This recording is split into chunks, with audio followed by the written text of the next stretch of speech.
This podcast is brought to you by Al Jazeera.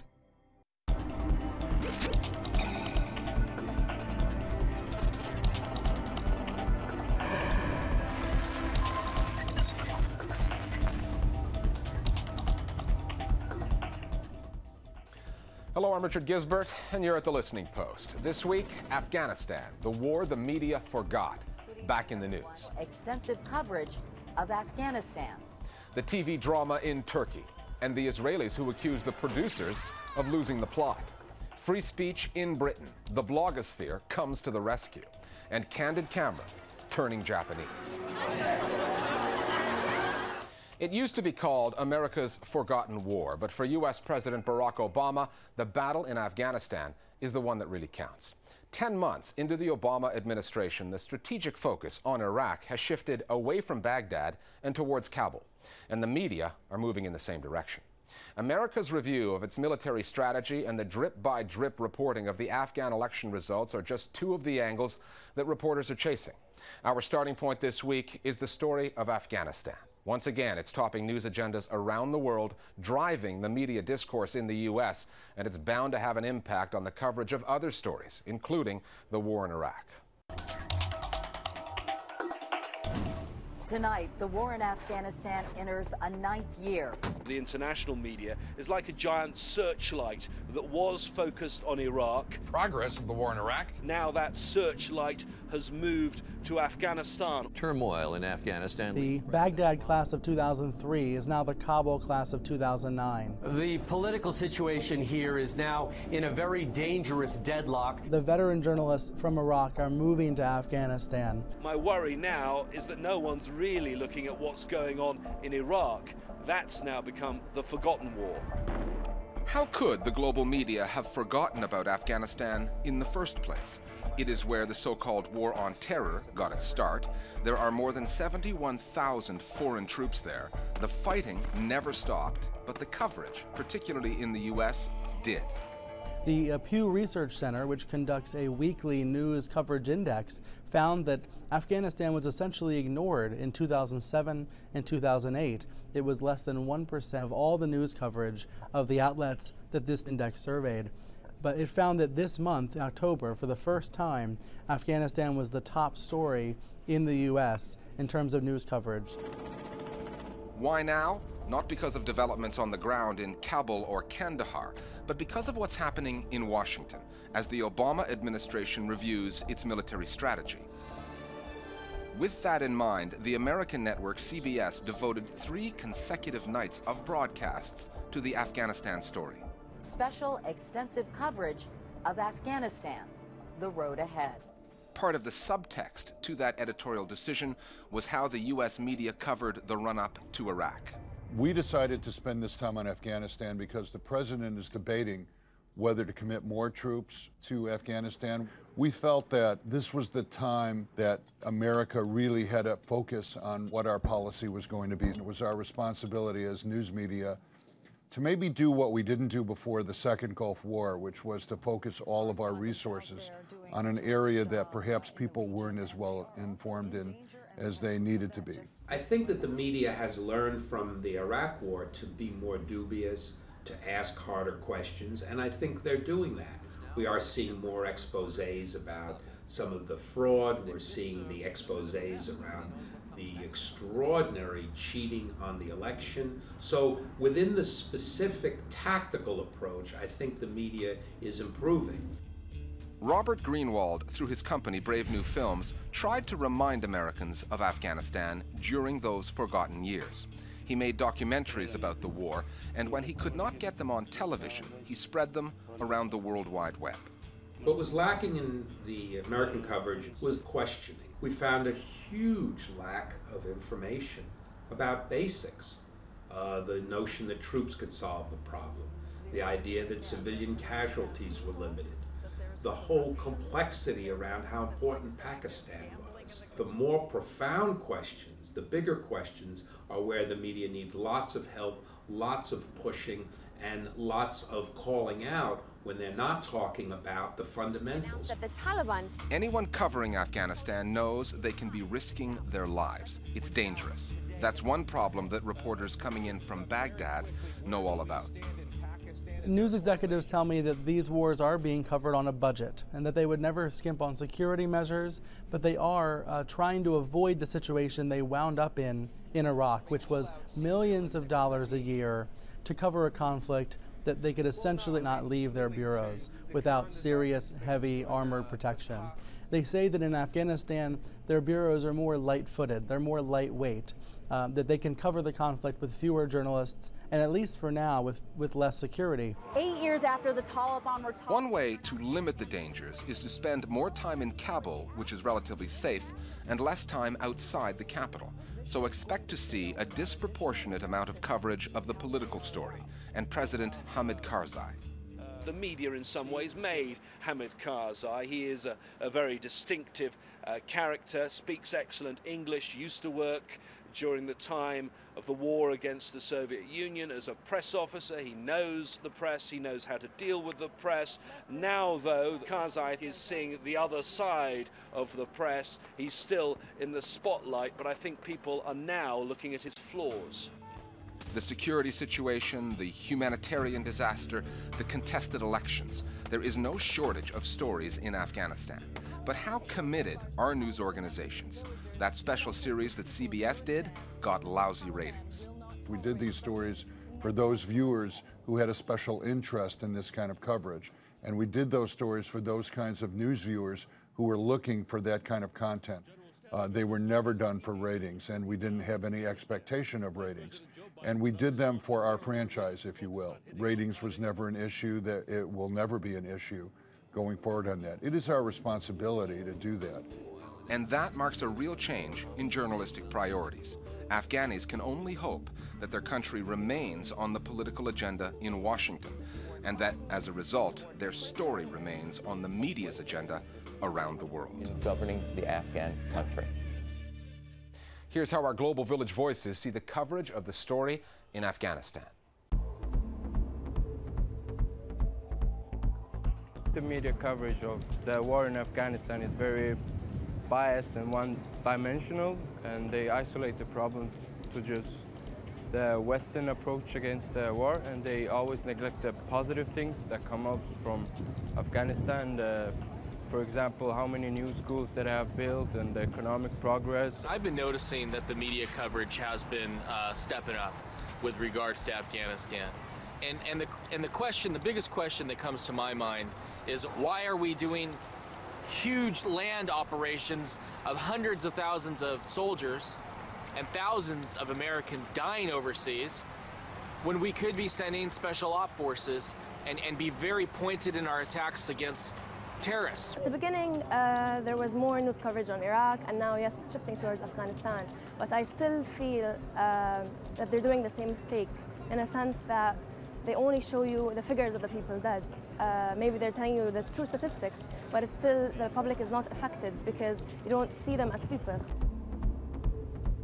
If you'd like to join our growing list of Global Village voices, here's how to get in touch. You can email us at listeningpost@aljazeera.net, or you can go on Facebook and hook up with us through the Listening Post page there. You can also follow us through Twitter. Between Facebook and Twitter, we now have more than 3,000 viewers signed up. You can use any of those methods to find out what stories we're working on and how you can add your voice to the mix. Time now for Listening Post News Bites. Turkey's relations with Israel are souring. Joint military exercises between the two countries were recently canceled. Now comes a television show in Turkey that Israelis are calling anti-Semitic. The show is called Separation. It's set in Gaza. Two scenes in particular have caused outrage in Israel. One shows an Israeli soldier gunning down a young, unarmed Palestinian girl. The other has a soldier shooting a newborn baby. The Israeli government said that the program, quote, presents Israeli soldiers as the murderers of innocent children and would not be appropriate for broadcast even in an enemy country, and certainly not in a state, talking about Turkey now, that maintains diplomatic relations with Israel, unquote. The Turkish foreign minister was reported to have responded. The foreign ministry is not an advisory board for television series. Autonomous bodies follow their own editorial policy, and we do not obstruct them. Israel and Hezbollah are arguing over a piece of video and what it shows. The footage, as described by the Israeli military, shows Hezbollah fighters smuggling weapons out of a house in southern Lebanon. Israel says the footage comes from a spy plane and offered it as proof that Hezbollah is violating terms of a ceasefire in the area. But then there's this video broadcast by Hezbollah on its television channel Al-Manar. Al-Manar says the video shows the same men, only they are not loading weapons into the truck, but a corrugated iron garage door debris from an explosion. Both Hezbollah and the Israeli army have their versions of the video on their respective websites. If you switched on to Italy's Channel 5 recently, which is owned by Prime Minister Silvio Berlusconi, you may have seen video of a man taking a walk to the barbershop. The man is Raimondo Messaiano, a judge who recently ruled that Berlusconi's holding company must pay more than $1 billion in damages to one of its biggest rivals, the energy and media giant CIR. The Channel 5 crew secretly filmed Messaiano on his day off, and the narrator described the judge's behavior as eccentric and impatient. Channel 5 defended airing the footage of the magistrate, saying that he had, quote, acquired national and international notoriety, unquote. Others saw the broadcast as an act of pure intimidation. Italy's magistrates' union has protested, and one Italian commentator described it as a horrible television movie. Britain's press watchdog, the Press Complaints Commission, has received a record number of complaints for a single news story, more than 22,000. The story was in the conservative newspaper The Daily Mail on the recent death of Stephen Gately, an openly gay pop star with the band Boyzone. The piece, written by a columnist named Jan Moyer, was entitled, "Why There Was Nothing Natural About Stephen Gately's Death." She somehow linked the tragedy to Gately's homosexuality and said that, quote, it strikes another blow to the happy ever after myth of civil partnerships, unquote. The backlash in the blogosphere was enormous. Twitterers, celebrities amongst them, called the article loathsome, inhumane, and homophobic. The writer denied that and called the internet campaign against her orchestrated. There's a new poster child for the editorial excesses of the 24-hour television news industry. His name is Falcon Heen, alias Balloon Boy. Millions watched in America as news channels followed the story of a young boy said to be trapped in a helium-filled balloon soaring across the skies of Colorado. But when the balloon landed, the boy was nowhere to be found because he was at home hiding in his attic. Honest mistake or media hoax? This interview that followed on CNN made it look like a hoax when the child was asked why he didn't come out of his hiding place. You guys said that we did this for the show.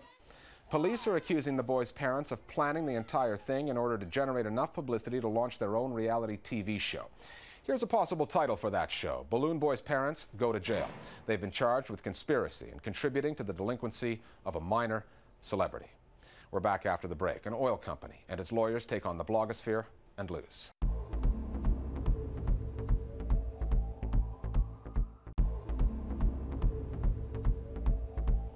Welcome back. Imagine a situation where an oil company, which was so intent on hiding evidence about its questionable practices, went to court to get a legal injunction banning publication in the media of that evidence, and then got a second injunction banning the media from reporting that they had been banned from reporting what the first ban was actually about. Sounds absurd. But that was the case this month in the UK, where the Guardian newspaper was legally forbidden from reporting certain proceedings in Parliament. Yet word of this legal stifling of free speech soon spread like wildfire around the internet, and within hours the injunction was dropped. The case was called a victory for the blogosphere against the corporate muzzling of big media, but it also served as a chilling indictment of the state of press freedom in Britain. The Listening Post's Meenakshi Ravi now on the gagging order that didn't work and the implications that this story might have for lawyers, corporations, and the media everywhere. It used to be that when an injunction was granted to stop the media reporting on a story, there was very little that the media could do about it. But that was before the age of new media, and when the UKs Guardian newspaper was stopped from reporting on its own parliament, it had options: a new media alternative. The key event was that Alan Rusbridger, the Guardian's editor, posted a tweet on Twitter saying, "We are not allowed to report something, and we're not allowed to tell you what it is, and we're not allowed to report Parliament." All they could say is that legal proceedings had been brought. They couldn't say what they were brought about. They couldn't say who the parties were. All they could say that they were prevented from naming anyone. Swiss oil firm Trafigura and their lawyers Carter Ruck were behind an injunction barring the media from reporting on their activities in West Africa. Trafigura arranged to dump hundreds of tons of toxic waste in the Ivory Coast in West Africa.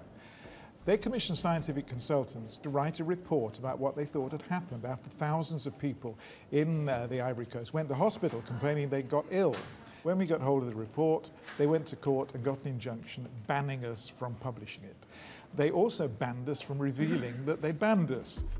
But all The Guardian had to do was to use Twitter to let the blogosphere know that something was up. And The Guardian were really clever. They gave enough detail that there were quite a few clues in there that you could go away and find. And the key clue that they gave was that this was a parliamentary question that they were being forbidden from reporting, but it had been published. So I quickly went to the Parliament website. We hoped to draw attention, we hoped to dramatise what was going on. But to tell you the truth, we were astonished at the reaction from the Twitter sphere, and it moved the whole thing to a completely new level. That's because bloggers and Twitterers could do what The Guardian was legally forbidden to do: publish all that information. I copied the entire parliamentary question in segments and put it all on Twitter. Very quickly from there, the whole thing exploded, and I could watch it, that more and more people were repeating the message, and it was kind of spreading out like a kind of wave. One of the most remarkable things about the Trafigura case is the moment that it was known that this injunction was in place. Then the electronic media, the blogs, the Twitter community were absolutely pouring this information, not just across the UK, but across the world. So by the time of the following morning, when The Guardian published its article saying we're not allowed to report Parliament, there was such an uproar that by lunchtime their lawyers had collapsed. Trafigura and Carter Ruck withdrew the injunction. The information was out. Legal restrictions preventing The Guardian from reporting a question in Parliament have been lifted after a wave of outrage on the website Twitter. Not just for The Guardian, but for all British media. Media organisations can now, today, report what they like about Trafigura because all the injunctions have collapsed. What the Twitterers and the bloggers could do was post the banned information, post links to the banned information, basically bust the whole thing wide open. A statement from Carter Ruck on behalf of Trafigura argues that, given recent publicity, it is worth reiterating that at the time when the injunction was imposed, neither party could possibly have envisaged that it would have any bearing upon matters that might arise in Parliament. Despite suggestions to the contrary in certain quarters, neither Trafigura nor Carter Ruck has at any time improperly sought to stifle or restrict debate in Parliament or the reporting thereof. corporations looking to suppress unfavorable coverage in the future may want to keep this case in mind. Legal injunctions can be effective in suppressing traditional media, but the huge virtual community of bloggers and Twitterers are key players in the new media. And all legal tactics like injunctions may not prove as effective for corporations. Carter Ruck's attempt to manage the media on behalf of Trafigura completely backfired in this case. If you get an injunction preventing people from knowing about something, it's almost like a red flag to the blogosphere, and then the information goes around the social networking sites and effectively puts an end run around the injunction and defeats its purpose. Their attempt to keep these things secret has resulted in worldwide interest, thousands of news articles across the world, a whole viral transmission across the internet of the allegations about their behaviour over this toxic waste, and they've been stigmatised across the world as people who then make a clumsy attempt to silence the media and attack parliamentary democracy. So it's been a PR disaster. But this wasn't a victory for the bloggers alone. This was a joint effort between the voices of new media and traditional media. It seems that we're largely immune from the legal constraints that The Guardian and other mainstream media is subject to. This relationship is absolutely crucial. And I think what we've got at the moment is a huge window of opportunity to extend and defend freedom of speech in this country. It was the media, both old and new, that helped to bring the actions of Trafigura to light. But it's unlikely that Trafigura is the only corporation currently trying to muzzle the media at the expense of public knowledge. There are literally hundreds of these super injunctions in the newsrooms of the media in this country, and we don't know the full extent of what's there. We are entering a new technological era. It makes it more difficult for corporations to suppress information. The reaction has been to try and impose ever more draconian injunctions, but it's a doomed attempt to keep back the tide. This time, the popular tide swept away the legal barriers to freedom of the press. Next time, the lawyers could well aim their injunction at the blogosphere. So watch this cyberspace. More Global Village Voices now on Trafigura versus The Guardian. The growth of the new media should make it rarer for corporations like Trafigura to muzzle the media, as people have the means to break a story with total anonymity and without the restrictions which are placed on the mainstream media. A private company to attempt to block even the Parliament of UK in disclosing or put an injunction to disclose that information, what precedent are they setting for modern companies? What power do they have to control these things? You know, this is a very dangerous precedent for freedom of speech. On the face of it, we are entering a new era in which it will be much more difficult for corporations to muzzle the media. However, we shouldn't get too excited yet. There is an awful lot of information that is kept secret, that isn't brought out, that doesn't make it to WikiLeaks, and that certainly doesn't make it to social media. Finally, if we really wanted to, we could devote our web video of the week every week to the bizarre world of Japanese game shows. Some of them are very strange. Hidden camera shows got their start in the US in the 1960s with a program called Candid Camera. Trust the Japanese, though, to take the format to the nth degree. And pity our poor friend in the shirt and tie who thought he was attending a simple job interview and had no idea that the guns and the bullets were fake and that the victims weren't really dead. Watch closely at the end. He's definitely relieved, but he's not laughing. See you next time at the Listening Post. 仲間みたいなのいるんですかね、こうやったりする。まあそうですね。いるって言えばいるんですけど。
ふざけんなよ。